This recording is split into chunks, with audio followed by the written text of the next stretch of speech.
वासुदेवाय। ओम नमो भगवते वासुदेवाय। ओम नमो भगवते वासुदेवाय। ओम नमो भगवते वासुदेवाय।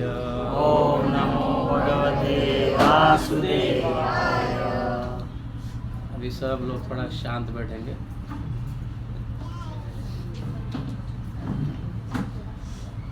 श्रीमद् भागवतम स्कंद 6वां अध्याय 3। आज श्लोक संख्या हम पहला और दूसरा चर्चा करेंगे। मेरे पीछे दोहरा सकते हैं सब। श्रीराज उवाच। श्रीराज उवाच। निशम्य देवः स्वभटः उपवर्णितं तत्याह किं तान् अपि धर्मराजः एवं हत अज्ञा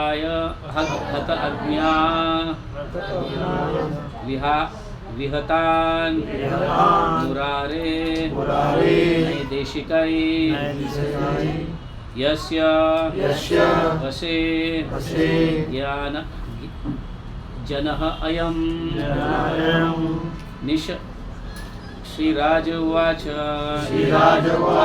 निशम्य देव स्वभट उपवर्णितम्। निशम्य देवः स्वभट उपवर्णितम् प्रत्याह किं तान् अपि धर्मराजः।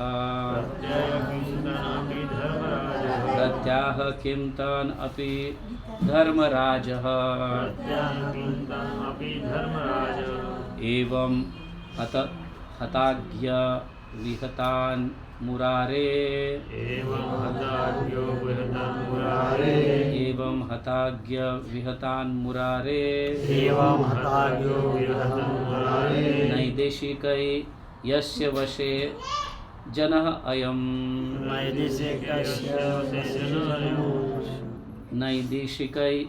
नैदेशिकै यस्य वशे जनः अयम्।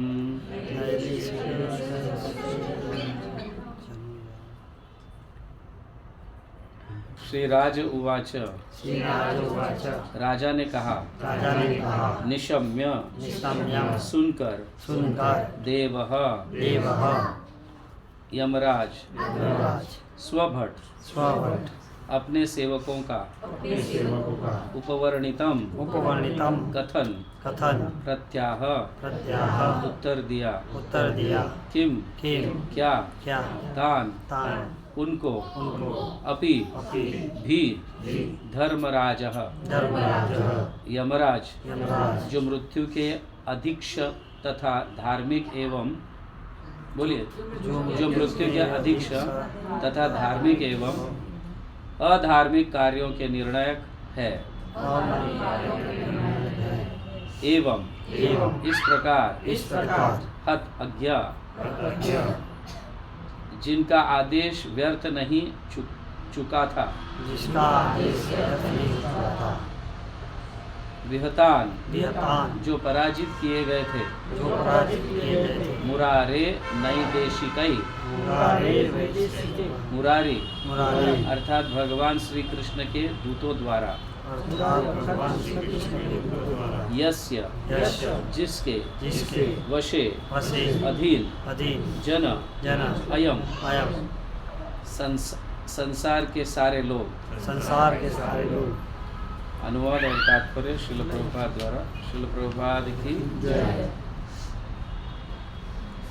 राजा परीक्षित ने कहा, हे प्रभु, हे शुकदेव गोस्वामी, यमराज सारे जीवों के धार्मिक तथा अधार्मिक कार्यों के नियंत्रक है, लेकिन उनका आदेश व्यर्थ कर दिया गया था जब उनके सेवक यमदूतों ने उनसे विष्णुदूतों द्वारा अपनी पराजय की जानकारी दी, जिन्होंने उन्हें अजामिल को बंदी बनाने से रोका था। तो यमराज ने क्या उत्तर दिया?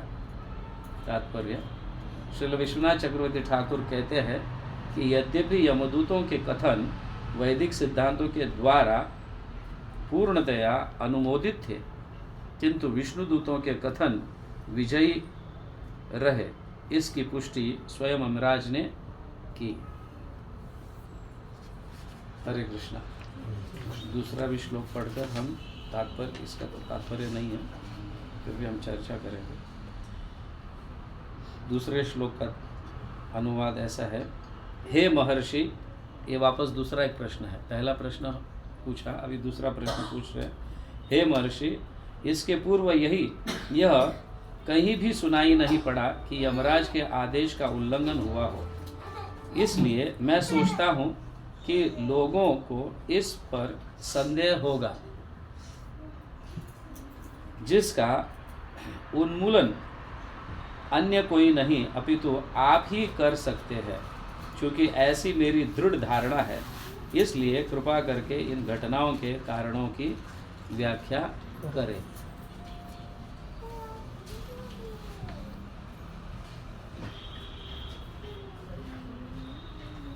तो यहाँ एक तो यमराज भगवान के अधीन है और भगवान के मुख से ही वेदों का निर्माण हुआ। अभी यमराज भी वेदों का ही चुस्त रूप से पालन करेगा। इसका अर्थ है कि वेद जो है ये भगवान का आदेश है और यमराज को पालन करना ही पड़ेगा। आप समझ रहे हैं? ये ध्यान में रखिए, क्योंकि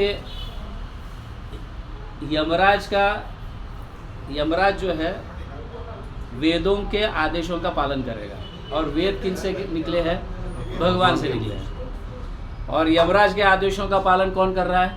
यमदूत कर रहे हैं। तो वो अपनी बराबर चुस्त रूप से वो कर रहे पालन। तो अभी यहाँ पे प्रश्न ये उठा है, कौन है? हरे कृष्ण। अभी प्रश्न ये उठ रहा है कि भगवान के आदेश का पालन यमराज कर रहे हैं, यमराज के आदेशों का पालन यमदूत कर रहे हैं, तो अभी भगवान ही अपने नियमों को तोड़ेंगे कैसे? अब समझ में आ रहा है? भगवान ही आपने अपने नियमों को तोड़ेंगे कैसे? अभी मैंने नियम बना दिया, मैंने तुमको बोल दिया कि इस नियम का पालन करो और ऐसे ही आगे आदेश दे दो। अभी आदेश दिया जा रहा और वैसे कर रहे हैं और वैसे ही पालन कर रहे हैं,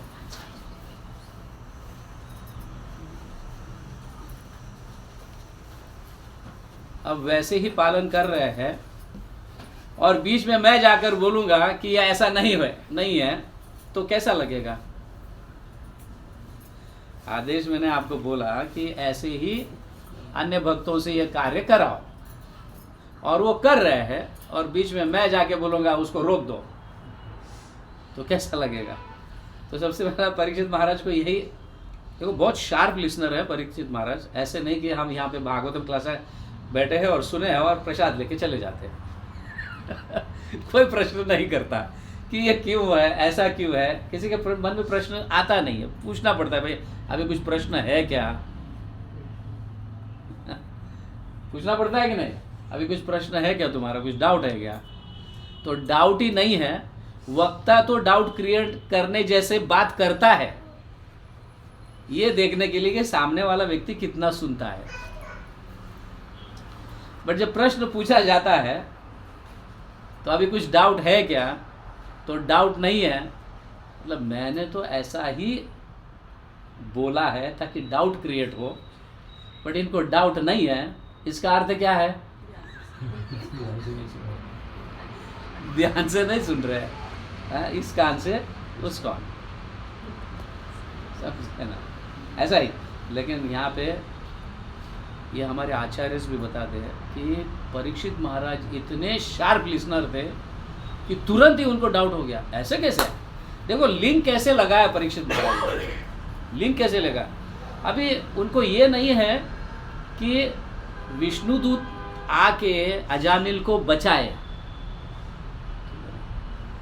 और परीक्षित महाराज को ये भी पता है कि अजामिल के क्या कार्य है, कैसे कैसे गंदे गंदे कार्य किए हैं उसने पूरे जीवन में, समझ गया, इतने गंदे कार्य किए। और वो ऑब्वियसली यमराज के अधिकारी है, भाई यमराज के साथ ही या यमदूत ले जाना है, यस बराबर कर रहे हैं।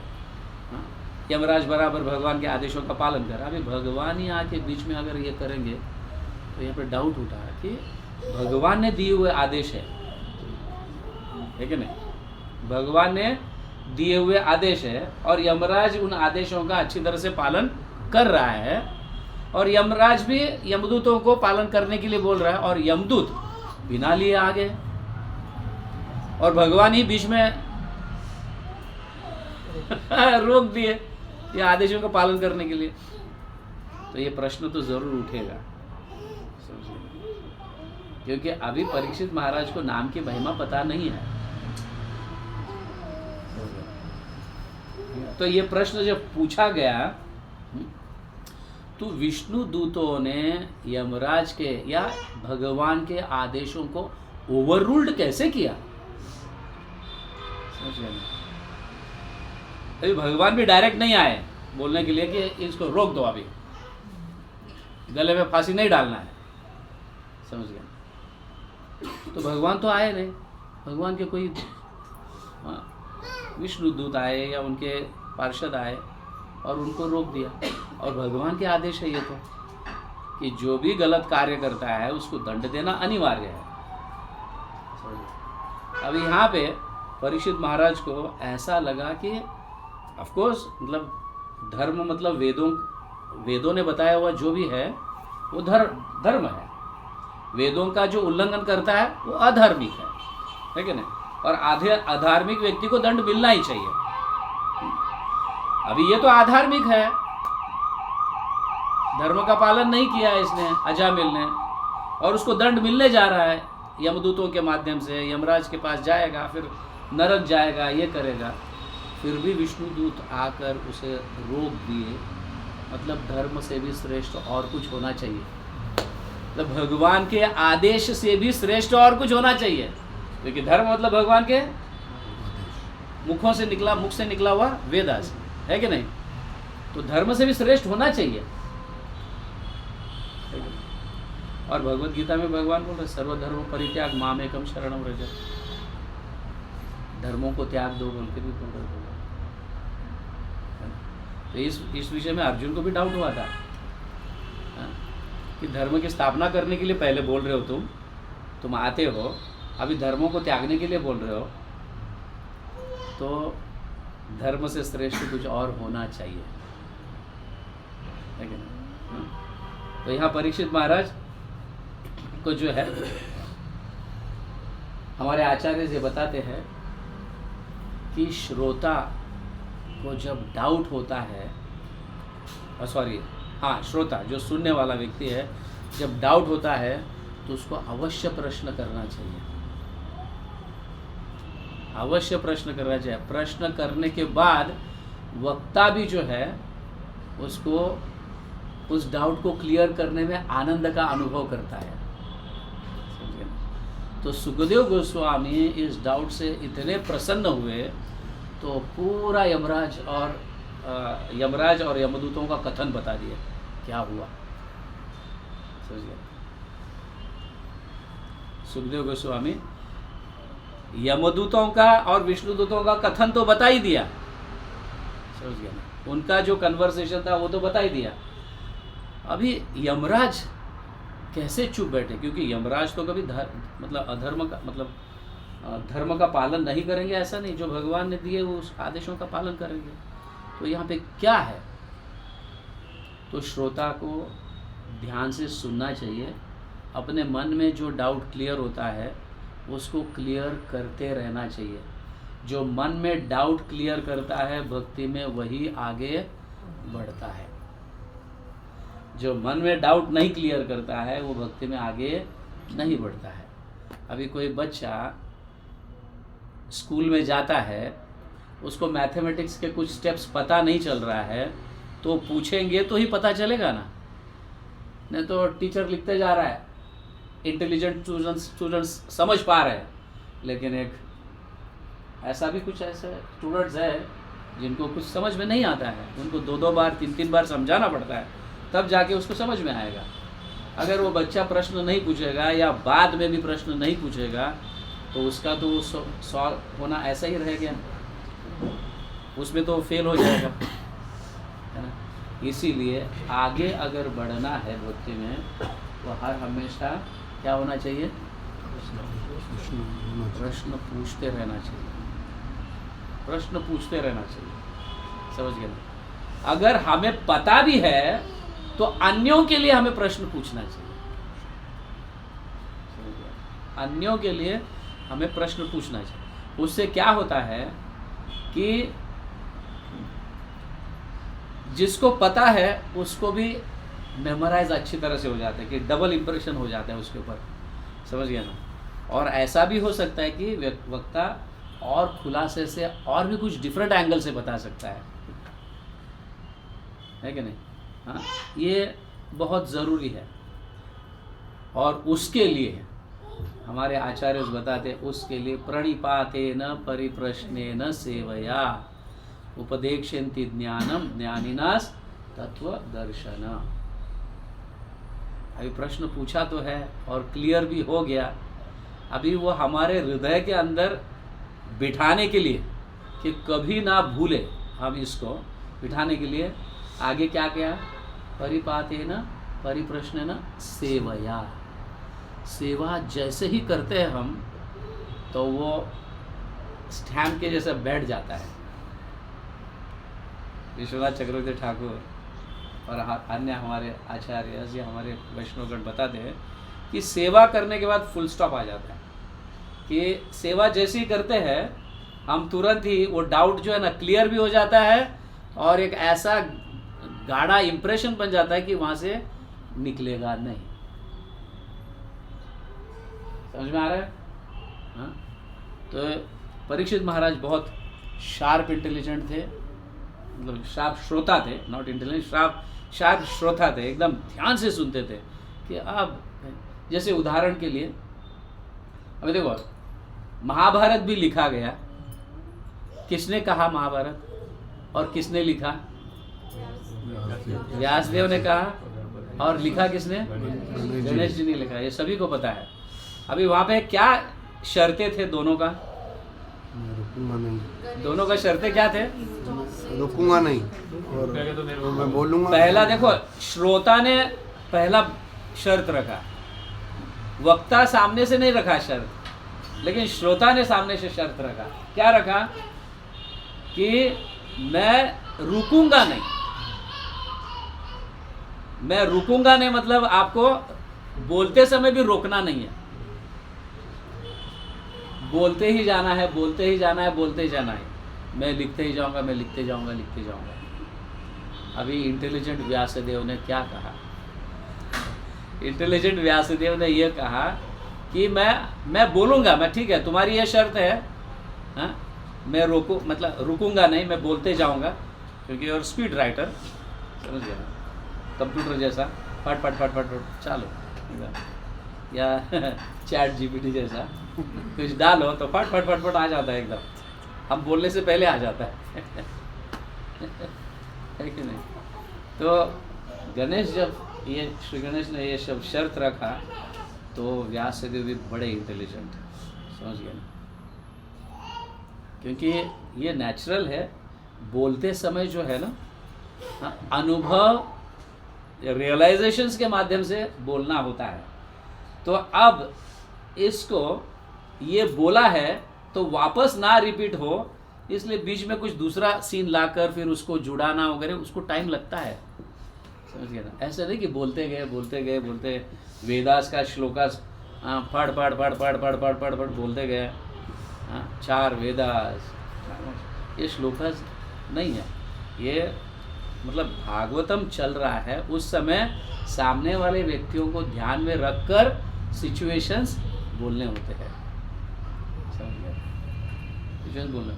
इसलिए व्यासदेव ने फिर रखा कि तुम लिखोगे भी सिर्फ तोते के जैसा नहीं, मैंने बोल दिया और तुम लिख दिया कंप्यूटर में फट फट फट फट ऐसा नहीं, इसको क्या करना है, समझना है और फिर लिखना है। तो ये स्वाभाविक है ना, क्योंकि जब वक्ता बोलता है तो वक्ता चाहता है मैं टाइम वेस्ट कर रहा हूँ इनके पीछे कुछ इनके मतलब ऐसा तो नहीं है कि यहाँ पे मैं रसगुल्ला गुलाब जामुन दे रहा हूँ, बांट रहा हूँ और तुम बढ़िया में ले रहे हो और खा के ख़त्म कर दिया, ऐसा नहीं है ना। भागवतम चलता है मतलब अच्छी तरह से सुनना चाहिए, सुनकर हर हमेशा पीछे जो है ना जाना चाहिए कि इसके साथ ये मैच हो रहा है क्या, इसके साथ ये मैच हो रहा है क्या, ये हो रहा है क्या। तो फिर डाउट आ जाता है तो तुरंत ही डाउट क्लियर करना चाहिए। तो और डाउट क्लियर करने के बाद परिपातेन परिप्रश्नेन सेवया, सेवा होगा तो ही वो डाउट क्लियर हो जाएगा और वहाँ पे वो फुल स्टॉप होगा, नहीं तो आगे फिर वापस डाउट्स बढ़ते हैं, उसी विषय में लेकर डाउट्स बढ़ते जाएंगे। तो यहाँ पे अभी यहाँ कहा गया है धर्म राजा। धर्म राजा मतलब यमराज, जो इस ब्रह्मांड में वो एक ही है जो कोर्ट है। प्रत्येक जीव का जो है ना, प्रत्येक जीव को उस कोर्ट में जाना ही पड़ेगा, भले वो अच्छे कार्य किया है या बुरे कार्य किए हैं। वहाँ जाकर वहाँ के चीज़ों को देखकर और फिर निर्णय होगा कि ये स्वर्ग जाने का अधिकारी है या नर्क जाने का अधिकारी है। और वो कोर्ट है और वहाँ पे जाना ही पड़ेगा। धर्मराजा हताज्ञा, तो परीक्षित महाराज के मन में ये डाउट उठा कि ऑर्डर्स को कैसे ओवर रूल्ड किया गया। समझ गया ना, ओवर रूल्ड। जज तो मतलब जज तो नहीं था वहाँ पे, यमराज तो नहीं थे, समझ गया ना। हाँ, तो ओवर रूल दूसरे आकर, विष्णुदूत आकर कैसे ओवर रूल्ड किए। क्योंकि हमें ये समझना है कि ये जो वेदास जो है वो भगवान के मुख से निकला हुआ है और भगवान का आदेश है और हर एक को वो पालन करना है। अभी भगवान के आदेश को पालन करने वाले उसको भगवान के ही कुछ लोग आकर उसको रोक देंगे ये गलत है बोलकर, तो ये कैसे होगा। तो स्वाभाविक है यहाँ पे डाउट उठना, है ना। तो परीक्षित महाराज को वही डाउट हुआ। आपको पता है ये क्या चल रहा है, जो नए भक्त है, ऐसा ना हो जाए भाई क्या चल रहा है, हमको तो समझ में नहीं आ रहा है। कितने हैं नए पहली बार यहाँ पे आ रहे हैं? 1 2 3। हाँ, घर के ही है। नहीं घर के है बराबर, बट ये पता चलना चाहिए किस विषय में चल रहा है, नहीं तो आपके मन में भी डाउट ये क्या हो रहा है। ये अजामिल की कथा है। अजामिल एक ब्राह्मण था। 18 साल के बाद कुछ ऐसा दुस्संग हुआ जिसके कारण वो पूरे जीवन में 80 साल तक गलत कार्य करता है। वेश्या के साथ संबंध रखना, लूट मार करना, हाँ समझ गया ना, इस तरह से मतलब मारना, ये करना, इस तरह से बहुत सारे गलत कार्य किए। और अंतिम समय जब आया और उसको इस समय 80 साल के उम्र तक उसको 10 बच्चों की प्राप्ति हुई। 80 साल की उम्र में वो 10वां बच्चे को जन्म दिया और उस समय किसी अच्छे संग के कारण या अच्छे इसके कारण उस बच्चे का नाम नारायण रखा। आपको पता है ना ये कथा सब, नारायण रखा गया। फिर बाद में कई बार उसको बुलाते समय नारायण नारायण बोलते रहा। फिर अभी अंतिम समय आ गया, बेड पर लेटा हुआ है, अभी उसको बचाने के लिए कोई नहीं है, समझ गया। और कोई अपना व्यक्ति भी उसको बचा नहीं सकता मृत्यु के समय, कोई नहीं बचा सकता, कैसा भी क्यों ना हो। देवताओं को भी आप बोलोगे ना, इंद्र जी मुझे बचाओ, गणेश जी मुझे बचाओ, या दुर्गा जी मुझे बचाओ, या कोई भी किसी, नो बडी कैन सेव, समझ गए। तो ऐसे समय वो अपने बच्चे को पुकारा। शायद उसको ऐसा लगा कि मेरा बहुत प्रिय है, और मैं भी उसको प्रिय हूँ, मुझे वो बचाएगा। हम मुश्किल के समय सबसे ज़्यादा याद किसको करते हैं? जो हमारा प्रिय व्यक्ति है, शायद हमें इस दलदल से निकाल देगा। अभी वो भी कुछ नहीं कर पाएगा, वो बच्चा क्या कर पाएगा, लेकिन नारायण बोलने के कारण विष्णुदूत आए और उसको बचाए। बचाने के बाद यमदूतों का और विष्णुदूतों का विवाद होता है और यमदूत हार जाते हैं, विष्णुदूत फिर रहते हैं, यमदूत चले जाते हैं यमराज के पास और तब जाके ये घटना बताते हैं। और परीक्षित महाराज ये पूछते हैं कि कैसे, भगवान का ही तो आदेश है, ये वेदों में तो ऐसे ही कहा है। हाँ? गलत कार्य करते हैं तो यमदूत लेके जाते हैं। अभी परीक्षित महाराज सुन रहे हैं तो यमदूतों को विष्णुदूतों ने काटा। अभी क्या धर्म से भी ऊपर और कोई है क्या, ये कहने का तात्पर्य, समझ गए? तो परीक्षित महाराज को ये पूछना है, पहला प्रश्न ये है कि धर्म से भी ऊपर कुछ और होगा, समझ गए?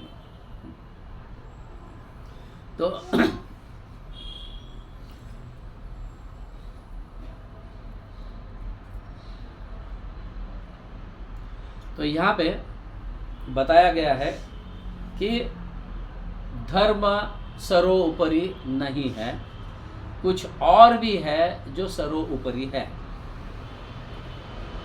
कुछ और भी है जो सर्वोपरि है, वो भगवान से भी ऊपर है।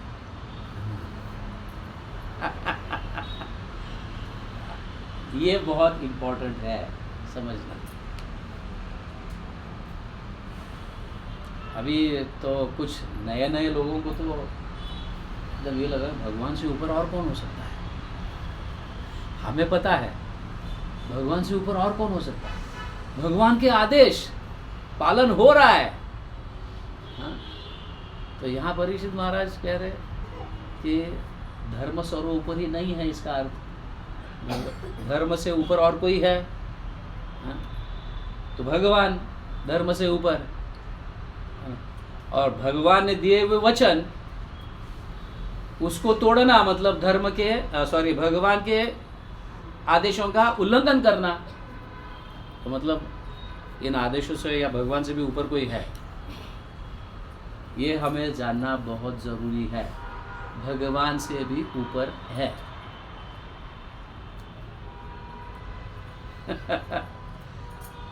भगवान से भी ऊपर है। तो आगे हम, वैसे तो सुखदेव गोस्वामी बता रहे आगे तुरंत, पर हम अभी भी थोड़ा सा डिस्क्लोज नहीं करेंगे भगवान से ऊपर क्या है, क्या हो सकता है भगवान से ऊपर। राम से बड़ा राम का नाम, सिंपल। सिंपल, समझ में आया? हाँ?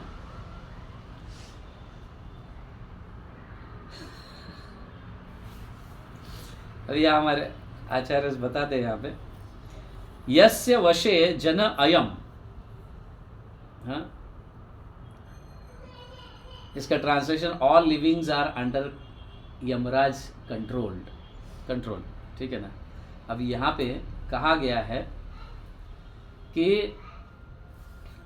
कंट्रोल, चलो हम आपको एक मैं प्रश्न पूछता हूं,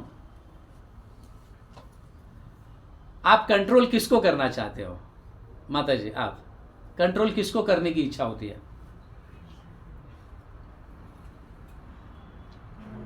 हाँ? अरे रोज के दिन मन की बातें छोड़ दो। रोज के दिन दैनिक जीवन में हम किसी को कंट्रोल करना चाहते हैं, समझे ना? किसी का तो अभी वहां से आवाज आएगी। जो अनकंट्रोल्ड है उसको हम कंट्रोल करने का प्रयास करते कि नहीं?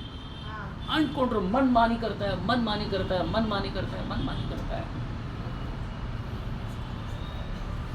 अभी उदाहरण के लिए बच्चे समझो, कुछ बच्चे ऐसे होते हैं, हाँ, सुनते ही नहीं, फिर उनको थप्पड़ मारना पड़ता है, बिठाना पड़ता है, फिर रोना चालू होता है, फिर वो कुछ लंबे समय के बाद पता चलता है कि हाँ मैंने गलती किया इसलिए थप्पड़ मारा गया।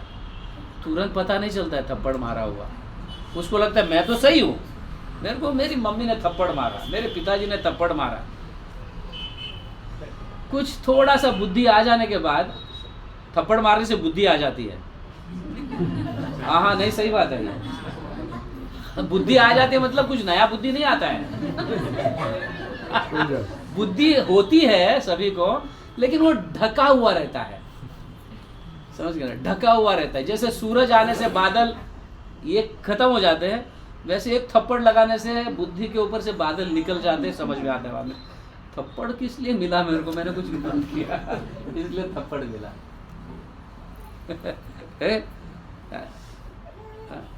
हमें इतना भी बच्चों को प्रेम नहीं करना चाहिए कि हम तू करते रहे, तू तेरे को मन मानी करते रहे, मन मानी करते रहे, ऐसे नहीं, कहीं तो कंट्रोल होना चाहिए। अभी देखो ये सिद्धांत बहुत अच्छी तरह से समझने ऐसा है, जो अनकंट्रोल्ड नहीं है उसको यमराज कंट्रोल करते हैं, समझ गया ना। गलत किया है तो दंड देना, अच्छा किया है तो उसको स्वर्ग लोक भेजना, नहीं तो नरक लोक भेजना। लेकिन जो भगवान का नाम लेता है मतलब वो भगवान के शेल्टर में है, उसको शेल्टर मिलता है, उसको कंट्रोल नहीं मिलता। समझ गया ना, शेल्टर मतलब शरणागति, समझ गया ना। जो शरणागति है उसको कंट्रोल कर सकते हैं? बिल्कुल नहीं, भगवान नहीं कर सकते कंट्रोल। वो शरणागति है तो ऑलरेडी कंट्रोल्ड है वो, समझ गया ना। जो शरणागति लिया है मतलब वो कंट्रोल्ड है, वो जो बोलेगा वो सुनेगा। कंट्रोल किसको करते हैं? जो कंट्रोल में नहीं है उसको हम कंट्रोल करने का प्रयास करते हैं। कंट्रोल उसको कभी नहीं करना चाहिए जो शरणागति लिया है, क्योंकि शरणागति लिया है मतलब ऑलरेडी वो कंट्रोल्ड है, इसलिए तो शरणागति लिया है। जो बोलेंगे वो सुनेगा, तो उसको क्या करना चाहिए? प्रोटेक्शन देना चाहिए। अनकंट्रोल्ड को कंट्रोल करना चाहिए, शेल्टर लिया उसको क्या करना चाहिए? प्रोटेक्शन करना चाहिए। ये सीखने जैसा है, यहाँ पे हमारे आचार्य ये बताते हैं। ये हम 2 ही श्लोक ले रहे हैं लेकिन थोड़ा डीप जा रहे हैं, और दोनों भी श्लोक जो है वो प्रश्न ही है परीक्षित महाराज के। और सुखदेव गोस्वामी ये समझाना चाहते हैं, समझ गए, कि यमराज कंट्रोल सिर्फ उन लिविंग एंटिटीज को करते हैं, उन जीवात्माओं को करते हैं जो 3 गुणों के अंदर है। 3 गुणों के अंदर है मतलब मनमानी करने वाला। 3 गुणों के बाहर है, शुद्ध सत्व पर है मतलब शेल्टर लिया हुआ, उसको प्रोटेक्ट करना चाहिए। क्लियर? समझ में आ रहा है? यस, समझ में आ गया। दूसरा श्लोक ये है, हे महर्षि, इसके पूर्व, हाँ अभी दूसरा प्रश्न ये है उनका कि अभी तक तो मैंने नहीं सुना और ना ही इतिहास में है कि यमदूत किसी को डाले हुए है, हाँ, और लेके नहीं गए, वापस वो जीवित हो गया। ऐसा नहीं हुआ कभी कि यमदूत किसी को लेने के लिए आए हैं और उसको छोड़ के चले गए, ऐसा कभी नहीं हुआ। कृपया इस विषय पर भी थोड़ा प्रकाश डालिए। ऐसा ये कह रहे हैं। क्या कह रहे हैं? इसलिए मैं सोचता हूं, अभी ये क्यों कह रहे हैं परीक्षित महाराज? परीक्षित महाराज इसलिए कह रहे हैं क्योंकि लोग क्या है, लाइटली लेंगे, फिर लोग धर्म का पालन ही नहीं करेंगे। ऐसा होता है गलतियां। जैसे उदाहरण के लिए, अब हम कभी कभी लाइसेंस नहीं रहता है हमारे पास, फिर भी हम पुलिस को चकमा देकर निकल जाते हैं, है कि नहीं? होता है कि नहीं? ऐसा पुलिस को चकमा देकर निकल जाते हैं। तो ऐसा यहाँ पे ना हो जाए। मैंने पूरी गलती किया, यमदूत को चकमा देख ले निकल गया। लोग ऐसे सोचेंगे, मरने के बाद उनको पता नहीं चलता है यमदूत कितने बलशाली है, कैसे लेके जाते हैं, ये तो किसको पता है? हमको भी पता नहीं। इतने बार एक्सपीरियंस होने के बाद भी। पता है आपने को यमदूत कैसे डालते हैं? आपने कितने बार तो मरे होंगे, कितने बार जन्म लिए होंगे, हाँ पता तो नहीं है। फिर ऐसा ही लगेगा, मैं इस पुलिस को चकमा दे रहा हूँ, गवर्नमेंट को चकमा दे रहा हूँ, टैक्स नहीं भर रहा हूँ, तो यहाँ पे भी चलेगा। होता है कि नहीं ऐसा? क्योंकि हमें तो यमराज का बल पता नहीं है, ना हमने यमराज को देखे हैं, ना यमदूतों को देखे हैं, या देखे भी है तो भूल तो गए हैं। इतने बार हजारों करोड़ों जन्म हुए होंगे हमारे मनुष्यों के, अन्य जीवों की तो, अन्य योनियों में तो बहुत ही मतलब वो तो अलग ही बात है, कई बार हजारों बार हुए होंगे, फिर भी हम यमदूतों को भूल गए। ऐसे होते हैं, वैसे होते हैं, समझ गए? यमराज ऐसे होते हैं, नरक ऐसा होता है, इतने डिपार्टमेंट्स होते हैं, यहाँ जाना पड़ेगा, वहाँ जाना पड़ेगा, पीसना पड़ेगा, खून सब पूरा नदियाँ खून से ही भरी हुई है वहाँ पे, समझ गए? पता नहीं चलता है, इसलिए हम सोचते हैं कि भगवान को भी हम चकमा देंगे। ऐसे मैंने कई साउथ इंडियन मूवीज़ देखे हैं जो भगवान को चकमा देने के लिए लोग मतलब ऐसे कुछ कुछ एक्टर ऐसे रोल करते हैं, बाद में पता चलता है हमको देखने के बाद। वी हैव ऐसे है मूवीज़। ये एक ऐसे मतलब मैं बचपन में देखा था एक मूवी ऐसा, यमगोला बोल के, उसके ना यमगोला बोल के एक साउथ इंडियन मूवी थी। कितने लोगों ने वहाँ पे ऐसा मतलब फालतू चीज़ें दिखाया कि यमराज को चकमा देके जा रहे हैं, और यमराज बेचारे एकदम भोले भाले जैसा ऐसा वेश होता है, पैंट पहनते हैं, शर्ट पहनते हैं, ऐसा ये होता है। इस तरह से भी बाद में यमराज भी पहनने लगे, समझना? ऐसे मतलब मैं लोगों की बुद्धि की बात कर रहा हूँ कि जब ऐसे बुद्धि वाले लोग हैं तो क्यों नहीं ये सोच पाएंगे कि हम यमराज को भी चकमा दे सकते हैं, भगवान को भी चकमा दे सकते हैं। चलो करो। कौन देखा है मरने के बाद क्या होने वाला है? ऐसे सुना है कि नहीं? ये भी ये तो हम तो कई बार सुनते हैं, कौन देखा है मरने के बाद क्या होगा? समझिए, अगर ये किस्सा, अगर परीक्षित महाराज प्रश्न नहीं पूछे होते कि ऐसे इतिहास में कभी नहीं हुआ, अब ये ऐसा क्यों हुआ, क्योंकि लोग आगे चलकर ऐसे ही समझेंगे कि हम चकमा दे सकते हैं, जैसे अजामिल ने दिया, इतना गलत कार्य करने के बाद भी। समझिए, होता है कि नहीं ऐसा? तो इसलिए यहाँ पे ये कहा गया है, न दंड भंग श्रुता पूर्व लोक संशयाम, लोगों को डाउट आ जाएगा। अब यहाँ पे इस सभा में ऐसा कोई व्यक्ति नहीं है जो बोल सके कि ऐसा क्यों हुआ, उस दंड को भंग क्यों किया गया। आगे चलकर लोगों को डाउट होगा, और आपके अलावा यहाँ पे कोई नहीं बोल सकता, क्योंकि आप त्रिदर्शी है, त्रिदर्शी आप बता सकते हैं और मेरे इस डाउट को क्लियर करो। न ही त्वद अन्य, अन्य कोई नहीं बता सकता। विनिश्चितम, ये मेरा कंक्लूजन है, मैं निश्चित मतलब निश्चय रूप से कह रहा हूँ, आपके अलावा कोई नहीं बता सकता। यहाँ पे आप कृपा कर कर मेरे इस डाउट को क्लियर करो।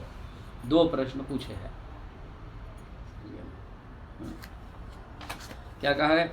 हे महर्षि, इसके पूर्व यह कहीं भी सुनाई नहीं पड़ा कि यमराज के आदेश का उल्लंघन हुआ हो, इसलिए मैं सोचता हूँ कि लोगों को इस पर संदेह होगा, जिसका उन्मूलन अन्य कोई नहीं अपितु आप ही कर सकते हैं। चूँकि ऐसी मेरी दृढ़ धारणा है, इसलिए कृपा करके इस घटनाओं के कारणों की व्याख्या करें। तो यहाँ पे ये बताया जा रहा है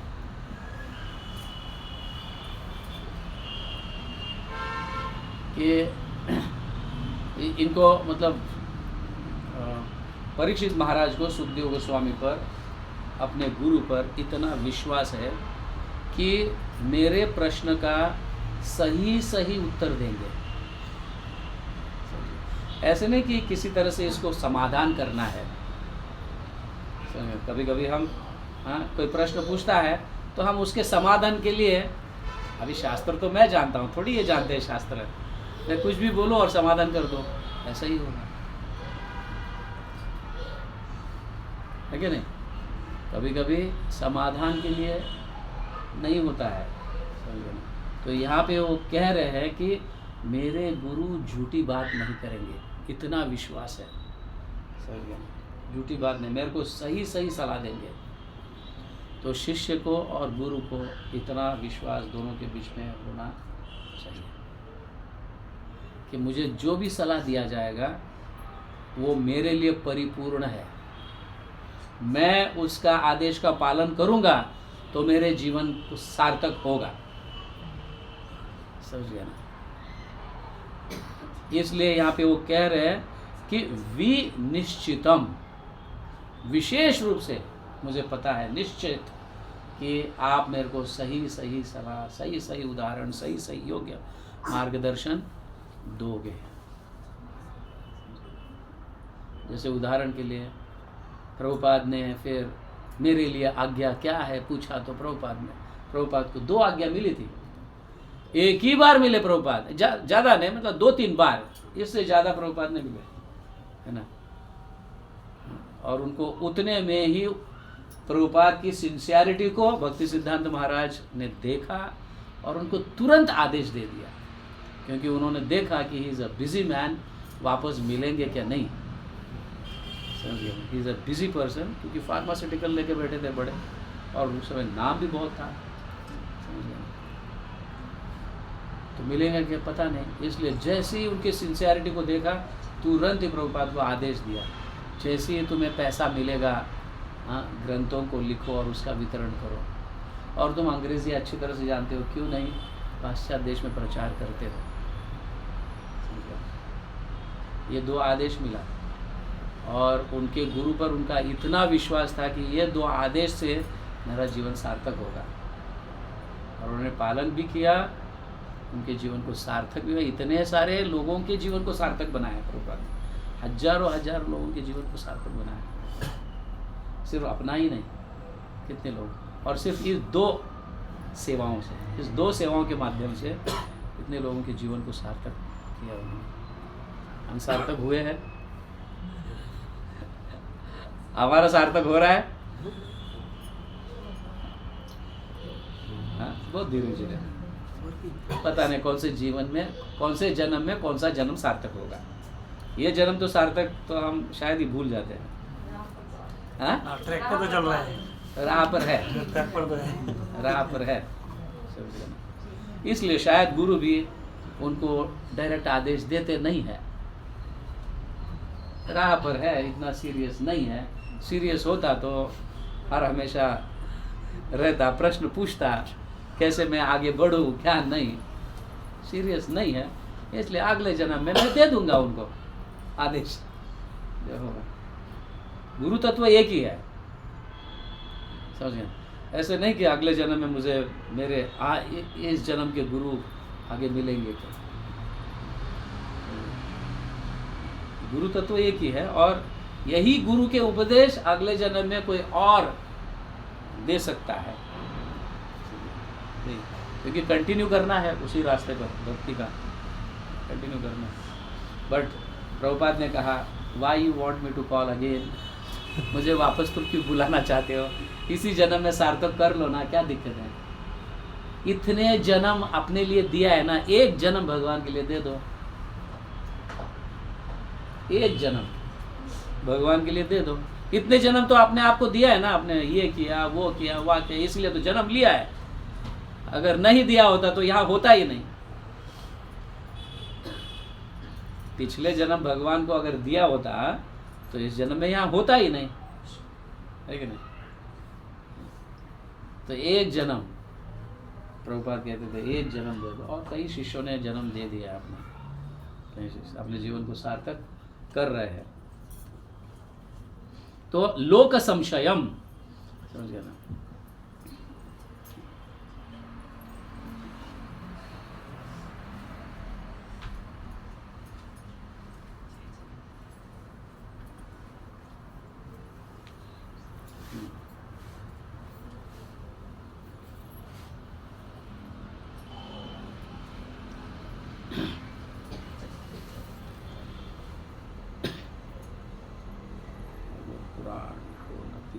यस, तो यहाँ पे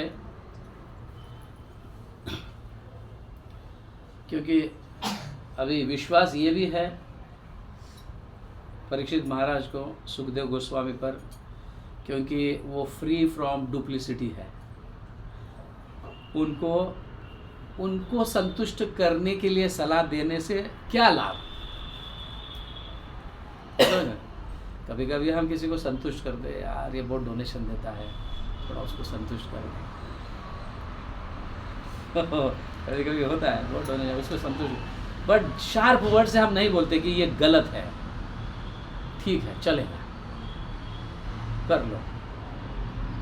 मतलब भक्ति को थोड़ा धीरे, वहाँ पे ब्रेक लग गया जैसा हो गया, धीरे धीरे करेगा ऐसा। लेकिन यहाँ पे परीक्षित महाराज भी फुल्ली सरेंडर्ड है, और सुखदेव गोस्वामी भी सारे क्या बोलते हैं, डुप्लिसिटी से, दुविधा से परिपूर्ण मुक्त है। अभी उनको क्या लेना है देना?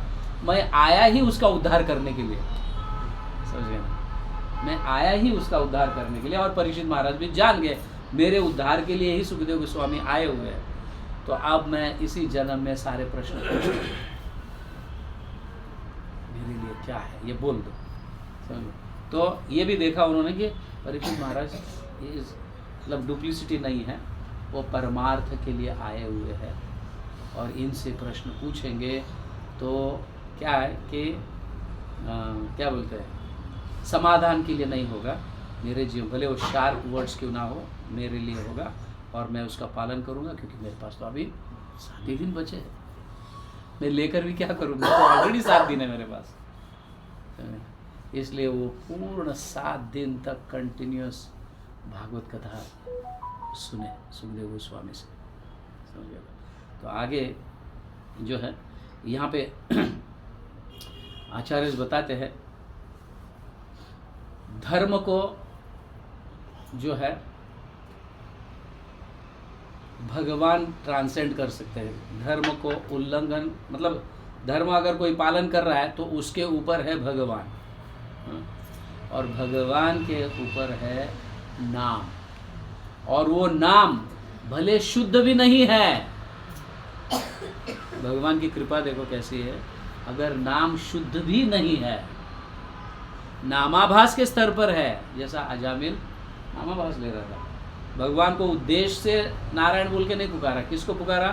अपने बच्चे को। लेकिन यहाँ में हमारे आचार्य समझाते हैं कि वहाँ पे भले नामाभास क्यों ना हो, वहाँ पे किसी के प्रति ईर्ष्या नहीं था, किसी के प्रति द्वेष नहीं था। अजामिल जो पुकार रहा था, अपने पुत्र को अफेक्शन से पुकार रहा था, प्रेम से पुकार रहा था, और भगवान उस प्रेम को देखा।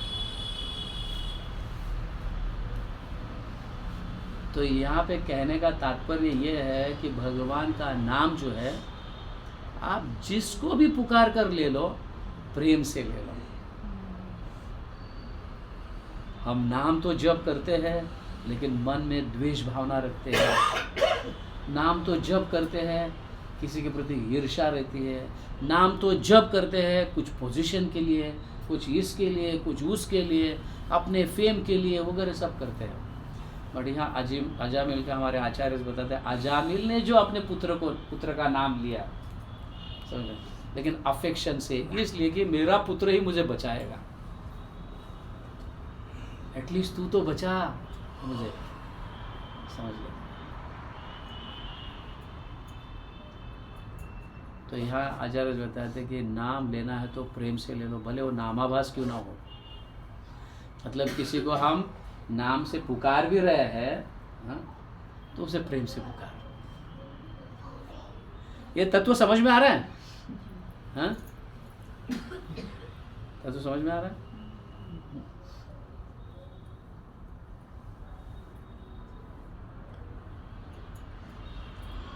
ये समझ में आया क्या? ये जो है, भले नाम भगवान का किसी व्यक्ति, मतलब सपोज उदाहरण के लिए रेवती प्रेष्ठा कहो, ब्रज आचार्य कहो, अच्युत चेतना कहो, हम भगवान के नाम से या भगवान के शक्ति के नाम से ही उनको पुकार रहे, समझिए ना। अगर वो नाम भी ईर्ष्या द्वेष से हो प्रश्न यहाँ पे आ जाता है। तो फिर वो नामाभास भी नहीं है।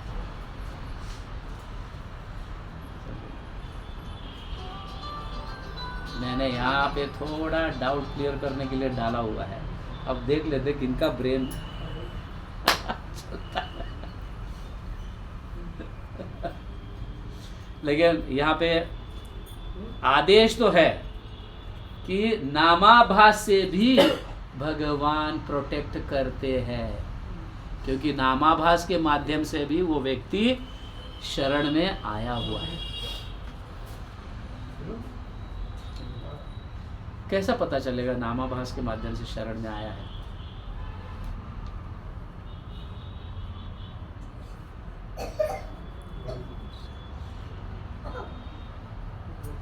कई लोग तो नाम कुछ अलग अलग रखते हैं कि नहीं, बट सपोज किसी ने नाम गोपाल बोल के रखा है, मतलब वो शरण तो आया है, उसको पता है ये भगवान का नाम है कि नहीं? तो हमें बच्चों का नाम भी कैसा रखना चाहिए?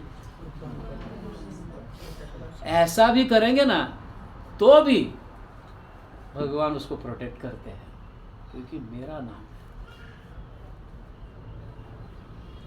भगवान बच्चे का नाम रखा है ऐसे नहीं देखते हैं, है ना। भगवान ये हमारे आचार्य भी नामामृत ग्रंथ में ये साबित कर दिया है कि कुछ लोग हराम कहते हैं, हराम, है ना, कुछ लोग हराम कहते हैं, तो भगवान क्या देखते हैं प्रभु? उसके अंदर राम है, मेरा नाम है। इतना ही नहीं, समझ गया ना, शब्द में सपोज रा एक जगह है और बीच में बहुत सारे शब्द है और म कहीं बीच में है, तो भी भगवान उसको चुन लेते हैं, बाकी सबको भूल जाते हैं। रा है और यहाँ पे अरे मेरा नाम है, फिर भी भगवान प्रोटेक्ट करते हैं। अब नाम की महिमा तो देखो, नाम की महिमा भगवान से भी कितनी श्रेष्ठ है, समझ गया ना। नाम में भगवान ने कितनी शक्ति डाल के रखी है। तो वैसा देखा है तो कहीं ना कहीं हर भारतीय शरणागति है, हर भारतीय शरणागति है। भगवान उसको प्रोटेक्ट करते हैं, किसी को भेज कर, अपने दूत को, अपने भक्त को, किसी जा भाई तू उसका उद्धार कर, थोड़ा नाम की महिमा बता दे, थोड़ा नाम लेना शुरू करे। हाँ, कम से कम सोते सोते क्यों ना हो, क्लास भी चल रहा है तो कुछ लोग सोते रहते हैं, फिर भी नाम जा रहा है कानों के माध्यम से नाम जा रहा है।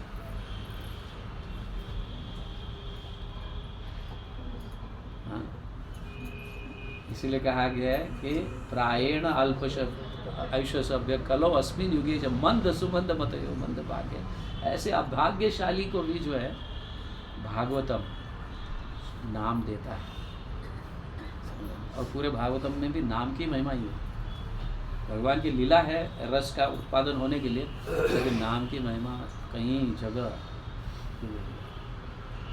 नाम को तो किसी भी, इसलिए उठते बैठते, कार्य करते करते, काम करते करते, कुकिंग करते करते, कहीं से भी भगवान का नाम ले। और भारत देश में जन्म लेने का सौभाग्य ये है कि नाम मुझे नहीं लेना अभी है तो जबरदस्ती कोई सुना देगा।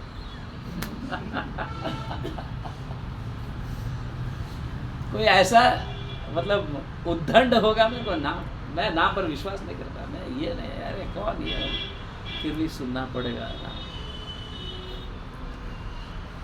और चैतन्य महाप्रभु तो इतने दयालु है कि भाई सुना दो, स्ट्रीट कीर्तन करो, नगर संकीर्तन करो, भले जिसको सुनना नहीं है तुम करो जोर से, तो सुनेगा, आते जाते गाड़ी में स्कूटर में जाते सुनेगा। और प्रभुपाद ने इसका ये भी कहा है कि जो एक बार सिर्फ हरे कृष्ण भी सुन लेता है और बाद में लाइफ में कभी नाम सुनता भी नहीं है, तो 10,000 साल के साथ अंदर अंदर उसका उद्धार हो जाता है। 10,000 साल के अंदर अंदर उसका उद्धार हो जाता है वैकुंठ धाम। सो श्रवण कितना प्रभावशाली है।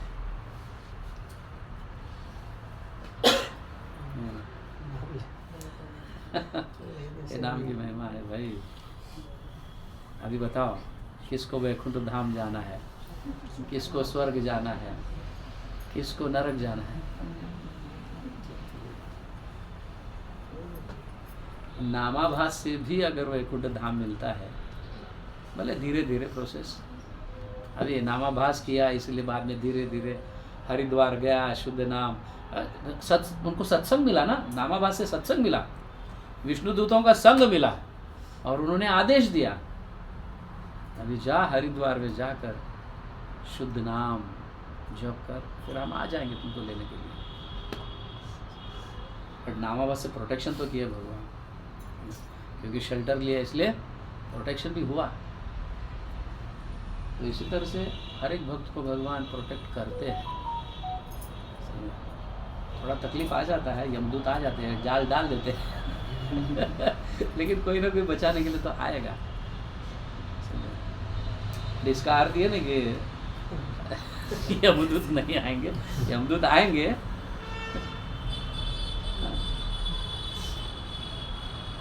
तो जन्म मिलेगा, अगला जन्म वापस फिर।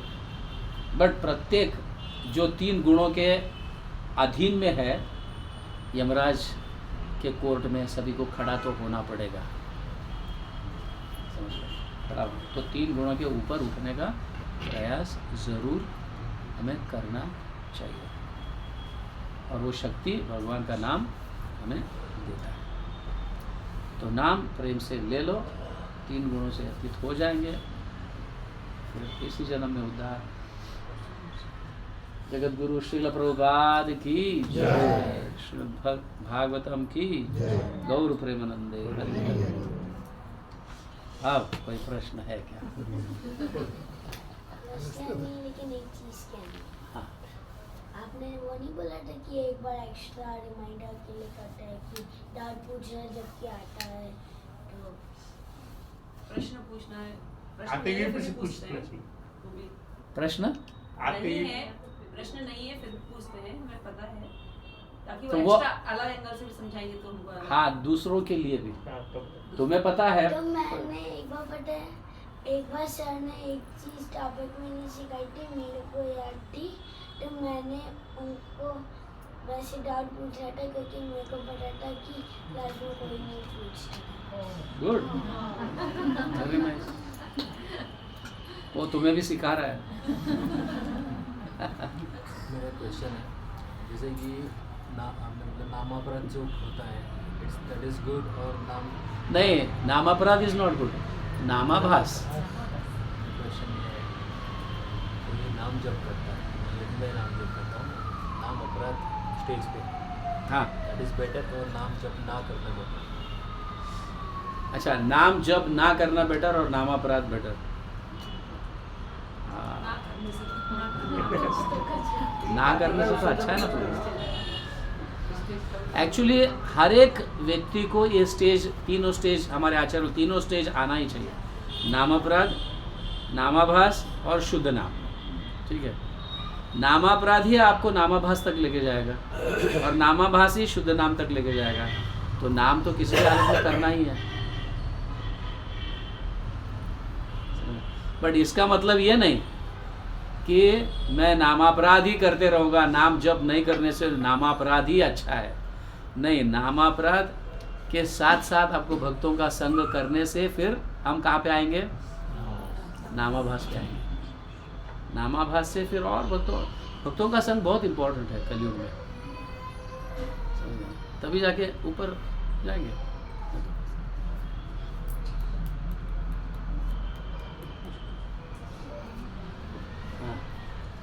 आपने कहा कि हमें माला बस सोच से करनी चाहिए, कुछ हमें माला ऐसे करनी चाहिए कि हमें कुछ चाहिए नहीं, कुछ ऐसे ना बोलना चाहिए।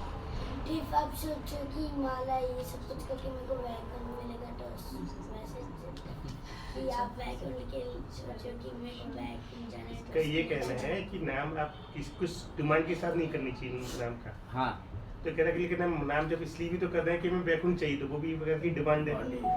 वैकुंठ भी अच्छा है।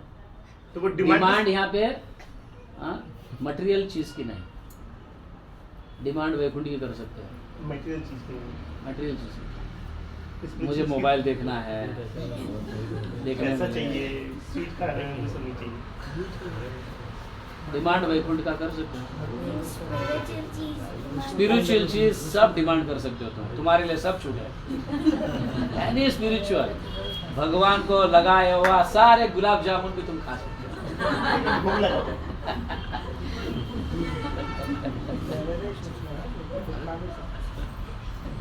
भूख लगा और खाना। यस बेटा। आपने एक इंसिडेंट बताया कि अगर आप बुरे काम करते हो और फिर भी भगवान का नाम लेते हो तो आपको प्रभु का शेल्टर मिलता है। तो मतलब अगर ये बात सबको पता चल जाए तो लोग तो यही सोचेंगे कि आज मैंने बुरा काम कर लिया, मैं पूरे दिन कल भगवान का नाम ले लूँगा तो मुझे तो शेल्टर मिलेगा। तो इनको कैसे? शेल्टर का अर्थ है कि डायरेक्ट भगवान अपना शेल्टर नहीं देते, भक्तों का शेल्टर देते हैं।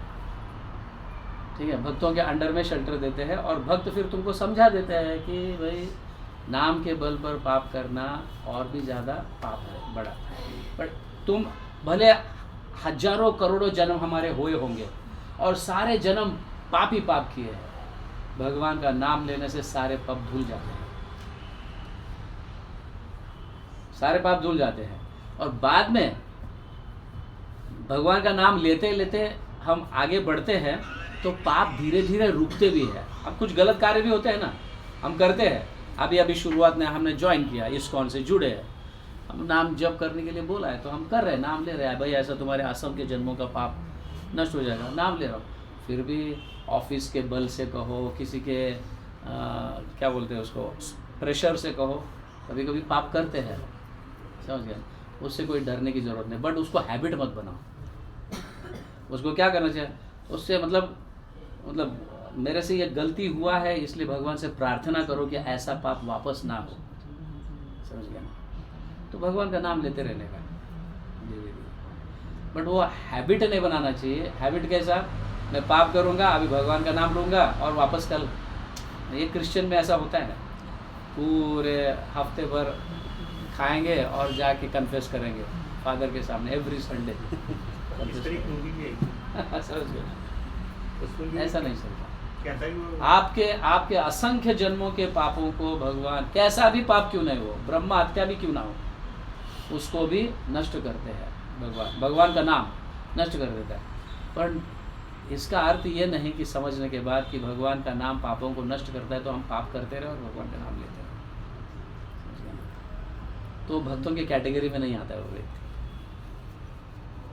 भक्तों का कैटेगरी मतलब क्या, कि भगवान की शरण में आया है, भक्तों की शरण में आया है और भक्त भी उसको समझा देते हैं कि भाई 7वां नाम अपराध है, नाम के बल पर पाप करना नाम अपराध है, नहीं करना, फिर वो छोड़ देता है। जैसे जैसे इस भक्तों का आश्रय का अर्थ ये है कि हम भक्ति में आगे बढ़ने के लिए हमको मतलब क्या बोलते हैं, मतलब बताया जाता है कि तुम कैसे बढ़ सकते हो, क्या करना चाहिए, क्या नहीं करना, डूज एंड डोंट्स, समझ गया ना, ये बताया जाता है। तो हम डोंट्स को ये करके डूज को करते रहने का कोशिश करने का, जितना हो सके उतना डोंट्स नहीं करना। शुरुआत में होता है, जैसे जैसे आगे बढ़ते हैं हम, और सबसे पहले तो 4 महापाप में गिने जाते हैं ये 4 चीज़। ये तो करना नहीं चाहिए वैसे भी। कौन से? व्यभिचार नहीं,